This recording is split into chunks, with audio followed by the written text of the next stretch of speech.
Hello दोस्तों, जय माता दी। आज हम आप लोगों के लिए लेकर आए हैं महर्षि दधीची की कथा। आशा करती हूँ आप लोगों को यह कथा बहुत अच्छी लगेगी। अगर अच्छी लगे तो लाइक शेयर जरूर करें, सब्सक्राइब जरूर करें, बेल आइकन जरूर दबाएं, जिससे आपको अगली कथाएं सबसे पहले आपके पास आ जाएंगे।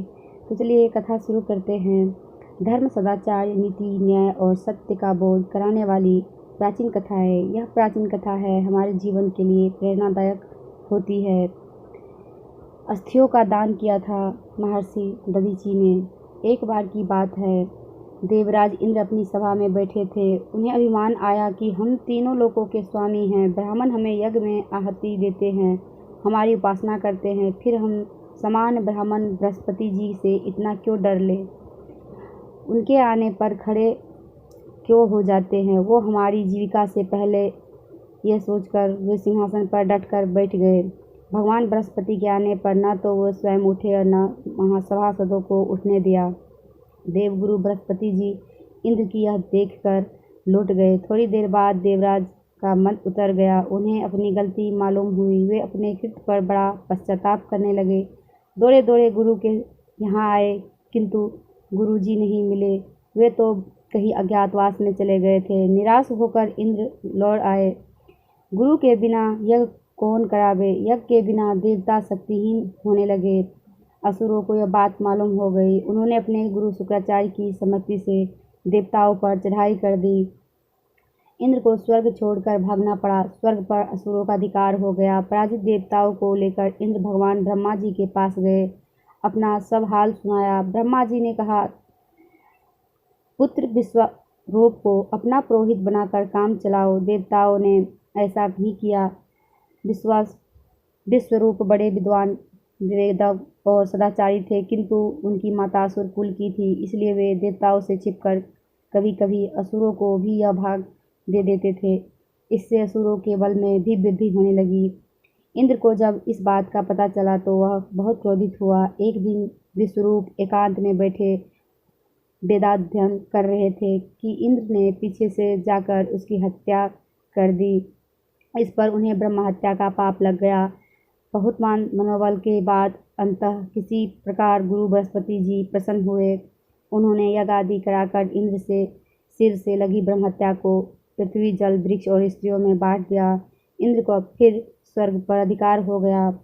इधर त्वष्टा ऋषि ने जब सुना कि इंद्र ने मेरे पुत्र को मार दिया है, तब उन्हें बड़ा दुख हुआ। अपने तप के प्रभाव से उन्होंने उसी समय इंद्र को मारने की इच्छा से एक बड़े भारी बलवान वृत्रासुर को उत्पन्न किया।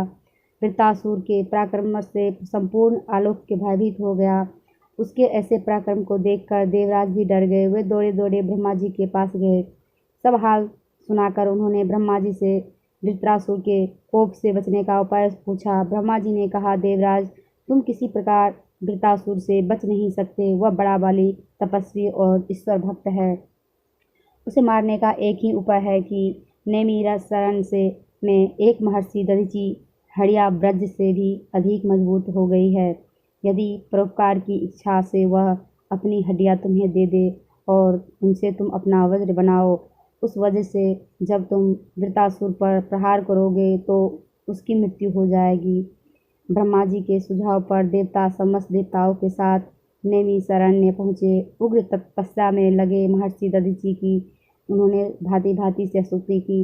ऋषि ने उनसे वरदान मांगने के लिए कहा। इंद्र के हाथ जोड़कर कहा कि मंगल कामना के निमित्त आप अपनी रीढ़ की हड्डी हमें दे दीजिए।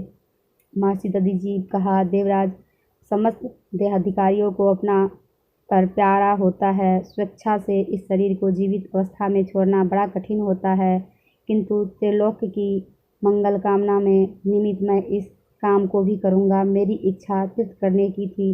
इंद्र ने कहा, ब्राह्मण समस्त तीर्थों के मैं यहीं बुला देता हूँ। यह कहकर देवराज ने समस्त तीर्थों को नैमिषारण्य में बुलाया। सभी ने ऋषि की स्तुति की। ऋषि ने सब में स्नान आचमन किया और वे समाधि में बैठ गए। तत्पश्चात एक जंगली गौ ने उनके शरीर को अपनी कांटेदार जीभ से चाटना आरंभ किया। चाटते चाटते चमड़ी उधड़ गई। तब इंद्र ने उनकी तप से अभिमंत्रित रीढ़ की हड्डी निकाल ली। उससे एक महान शक्तिशाली तपोमय दिव्य वज्र बनाया गया और उसी वज्र की सहायता से देवराज इंद्र ने वृत्रासुर को मारकर तीनों लोकों में संकट दूर किया। इस प्रकार एक महान परोपकारी ऋषि के आदित्य त्याग के कारण देवराज इंद्र का कष्ट दूर हो गया और तीनों लोग सुखी हुए। संसार के इतिहास में ऐसे उदाहरण बहुत थोड़े मिलेंगे जिनमें स्वेच्छा से केवल परोपकार के ही निमित्त किसी ने अपने शरीर को हंसते हंसते एक याचक को सौंप दिया गया हो। महर्षि दधीची का यह त्याग परोपकारी संतों के लिए एक परम आदर्श है। ऋषि दधीची की महानता ही थी कि उन्होंने उस इंद्र की रक्षार्थ अपनी अस्थि दान की जिसने उसके साथ घोर अनाथ किया था। एक बार अश्विनी कुमार को ब्राह्मण विद्या का उपदेश देने के कारण इंद्र ने इसका मांस तक उतार लिया था। फिर अश्विनी कुमारों ने इनके धड़ पर घोड़े पर सिर चढ़ा दिया और इससे उसका नाम अश्वशिरा विख्यात हुआ था। जिस इंद्र ने इनके साथ इतना दुष्ट बर्ताव किया था उसी इंद्र की महर्षि ने अपनी हड्डी देकर सहायता की। संतों की उदारता ऐसी ही होती है। वज्र बनाने के बाद जो हड्डियां बची थी उन्हीं से शिवजी का पिनाक धनुष बना था। दधीची ब्रह्मा जी के पुत्र अथवा ऋषि के पुत्र थे। चंद्रभागा नदी तट पर इनका आश्रम था। ध्यान से सुनने के लिए धन्यवाद। जय माता दी।